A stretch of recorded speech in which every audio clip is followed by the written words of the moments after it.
Je veux dire, on met notre vie en péril, notre réputation en péril, puis si on dénonce quelqu'un que effectivement, il n'y a pas rien de croche non plus. Tu viens de perdre ta crédibilité envers lui, puis sa famille, puis son entourage. Exact. Donc, tu sais, ça te tire une balle dans le pied aussi en même temps.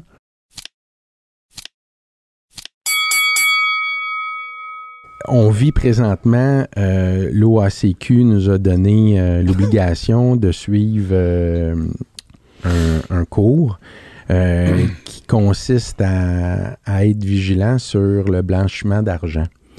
La CANAF, en fait, c'est la CANAF qui dirige tout ça. Ouais. J'aimerais ça t'entendre, ton impression après avoir suivi ce cours-là.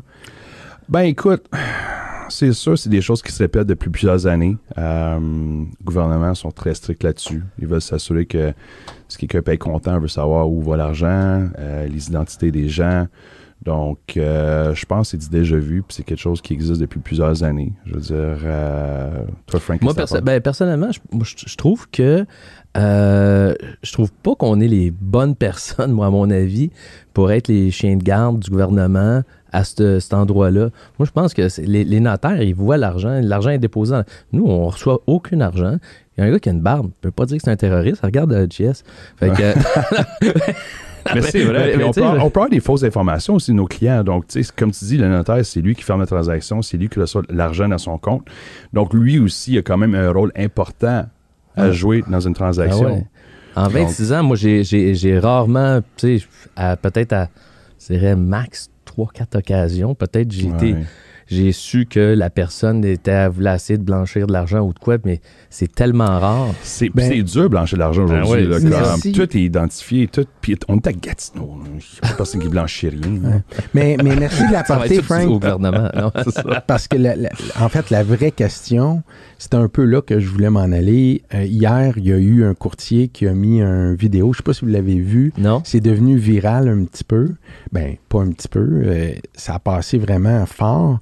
Puis le courtier, son opinion était justement de dire que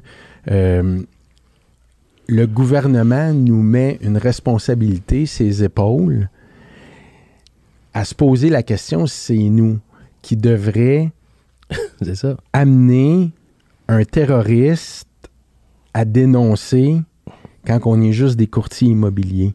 Je pense que la ligne est mince, mais ça m'a fait réfléchir parce que j'avais aussi, quand je l'écoutais puis que j'écoutais l'ancienne personne de la GRC nous dire « Vous avez votre devoir à faire j'étais un peu... je sais pas. Ben, tu sais, ma fille Mélodie, que vous connaissez, que vous avez rencontrée ici, justement, la semaine passée, elle dit, écoute, ce client-là, il est bizarre.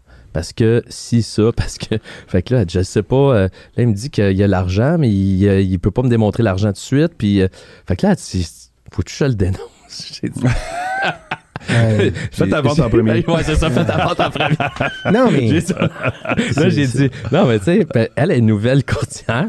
Ouais. J'ai trouvé la question, mais ça peut être dangereux. Ça peut être dangereux pour le courtier. Ça peut être dangereux aussi. Non, mais c'est ça qu'il disait hier. Je veux dire, on met notre vie en péril, notre réputation en péril, puis si on dénonce quelqu'un que effectivement, il n'y a pas rien de croche non plus. Tu viens de perdre ta crédibilité envers lui, puis sa famille, puis son entourage. Donc, tu sais, ça te tire une balle dans le pied aussi en même temps.